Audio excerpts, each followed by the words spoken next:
today. I'm out of the Cedar Ward, and this recipe was given years ago here in the demonstration kitchen. And what's exciting about this roll recipe, and I'm not exaggerating, you'll find out today, from the time that you start to the time you're eating them, 1 hour. Wow. And that's including cinnamon rolls, dinner rolls, we're having a sandwich pocket. In fact, the sandwich pocket I wanted to try, so I started it 15 minutes early. And I said to my husband, you're having dinner 15 minutes early. Because I thought it would take me no, it didn't. So you're in 1 hour. The only exception, if you're doing it on your own, is the orange rolls, because you have to zest the dumb oranges. But if you've got, I hate to zest, and that's what it is, but so he can zest for me. So it is, and are they as good as a roll that rises a couple of times? No. But if you're in a pinch, yes. In fact, we served a mission in Kirtland, Ohio a few years ago. And you know, the Kirtland Temple is Community of Christ. And we had a good relationship with them from the visitor center and the temple. And the guy that was over the Kirtland Temple, he lost a son like that. And so our directors decided we needed to take lunch in. We're talking 2 o'clock in the afternoon. And she says, okay, because there's about 8 or 9 senior couples that serve there with all the sister missionaries. And she says, okay, what can we do in that time? Who can do soup? Who can do salad? She says, oh, I wish we could have rolls. And I said, I can do rolls. I haven't done it in an hour. And I was able to. So it is a recipe that is good to do.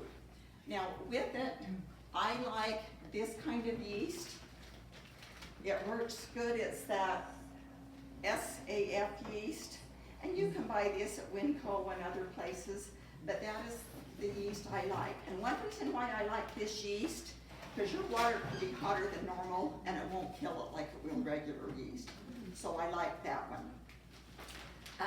On these recipes, it will say on your pan, put butter. Well, I use pan, and this is why. And it's up to you, butter versus pan. Where I keep my pans, it's cool. So as soon as I put my melted butter on there, it's hard. So I can't turn it over like you're supposed to when you do rolls. So I use pan. Both are over there. Take your pick, what you want to use. The orange rolls, the original recipe says shape them like you do a dinner roll. Nah, I don't like it. You can, but I like to do them like you do a cinnamon roll. I'm not totally excited most of the time with the filling, which is just sugar and the zested orange in it, and you mix that with your hands because then it gets the orange flavor into the sugar, but it's still good. On the recipe, and we're doing a half a recipe today of these, not a full recipe. We don't need all of that. It says beat for 5 to 10 minutes. I have found 5 minutes works great. There are the KitchenAid mixers if you want to use those. I'm old-fashioned because it hasn't been that long since I've had a KitchenAid. I like to feel the dough. I like that kneading because I can tell better on the feel of the dough what it's going to be. So that is up to you guys, but 5 minutes works great on it. For the frosting on a couple of them, I used almond extract in my frosting instead of vanilla. That again is a personal thing. Both of them are there. So take your pick. With the cinnamon roll, there's 3 things you can make. You can do the cinnamon rolls, you can do a bear claw, and then that calls for maple flavor. Or you can do a coffee roll. It's the same recipe, just shaped different. And then the sandwich pockets, when I did them the other night, I rolled them so that they were about this big, and I decided they were too big. I put ham and cheese in them, and I didn't like it because the ham's too tall, so I couldn't get as much in there. If I could have it, I want something good in there. So today we're gonna do taco meat and cheese in it instead. And I'm thinking about that size and turn it over, or you could do two of them and seal it around to do that. And then I found, when I did the ham and cheese, I did the dough about the thickness I do for the cinnamon roll. I think I would make it for the sandwich pocket a little thinner, because I had a lot of dough, which was good, but not enough of the ham and cheese. So take your pick on how you want to do that. The hamburger is already cooked. I want to just keep us close to that hour, so whoever does the sandwich rolls, while one person is making the dough, the other one probably needs to heat the hamburger meat and put the sauce that is in it with it.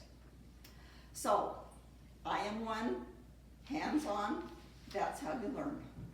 So, and the first thing you need to do is turn your oven on to 170.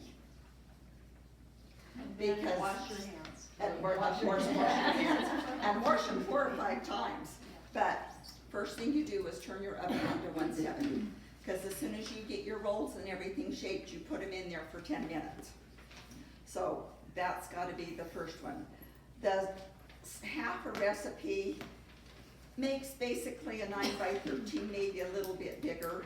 But I think in here it's just the big cookie sheets, isn't it? Yes, yes. So you'll see how much it is. My philosophy is hands-on. If you have questions, I'm here. So, in the white kitchen is just the regular dinner roll. In the yellow kitchen, clear back at the back, is the orange rolls. The red kitchen is cinnamon rolls. I'll get my notes. The purple kitchen here is the coffee ring. Yep. And the green kitchen is the sandwich pockets. So let's divide up so we have somebody in all of them. The blue is Bear Claws. Oh, okay, blue's bear claws. Okay. The ingredients that you will share is over here on the counter. Okay. So, go to it, go pick the one you want. Yes. Do one roll. Do we get space from